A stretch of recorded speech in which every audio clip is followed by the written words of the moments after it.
ફક્ત 200 મીટરના અંતરે મોતના મોઢે માસૂમ બાળકો 2 થી 3 મગરના તળાવમાં લોખંડની જાળી કૂદીને મચ્છી પકડવા જાય છે. બાળકો આમોદના વાવડી ફળિયા પાસે આવેલા મોટા તળાવમાં 2 થી 3 મગર હોવાની માહિતી હોવા છતાં નાના બાળકો જીવના જોખમે તળાવમાં મચ્છી પકડવા જતા હોવાનો ચોંકાવનારો મામલો સામે આવ્યો છે. તળાવની આસપાસ સુરક્ષા માટે લોખંડની જાળી લગાવવામાં આવી છે, પરંતુ માસૂમ બાળકો આ લોખંડની જાળી કૂદીને તળાવની અંદર પ્રવેશી મચ્છી પકડતા જોવા મળી રહ્યા છે.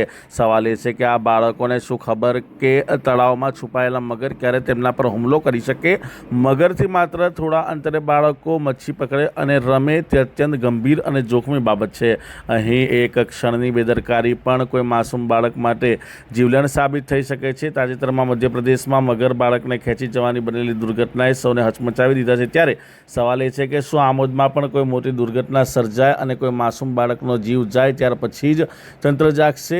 હવે આવનાર સમયમાં જોવાનું રહ્યું કે આમોદ નગરપાલિકા અને સંબંધિત તંત્રએ હવે માત્ર નોટિસ નહીં પરંતુ તાત્કાલિક કડક કાર્યવાહી કરવી જરૂરી છે. તળાવની આસપાસ ચેતવણીના મોટા બોર્ડ લગાવવામાં આવે, સિક્યુરિટી ગાર્ડની સતત દેખરેખ રાખવામાં આવે અને બાળકો કે મચ્છીમારો લોખંડની જાળી કૂદીને તળાવમાં પ્રવેશી ન શકે તેની કડક વ્યવસ્થા કરવામાં આવે તેવી લોકમાંગ ઉઠવા પામી છે. અને આ કામગીરી ક્યારે તંત્ર કરે છે તે તો જોવાનું રહ્યું.